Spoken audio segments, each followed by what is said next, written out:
শিব পুজোর যারা বাজার করনি তাদেরকে বলছি চলে এসো গাজলে। ফলমূল থেকে শুরু করে সব রকম পুজোর বাজার পাবে। লাগে না গাজল ইউবিআই রোডের সামনে।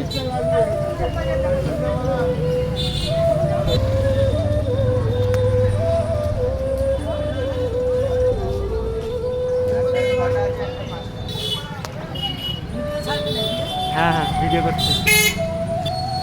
সবাই ভালো থেকো, সুস্থ থাকো। শিব পূজার উপলক্ষে ভিডিওটা আজকে বানালাম।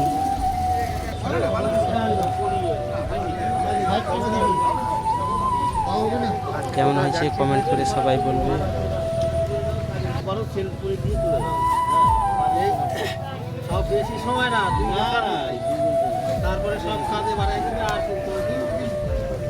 আজকে এই পর্যন্ত ভিডিও, দেখা হবে আবার নেক্সট কোনো ভিডিওতে।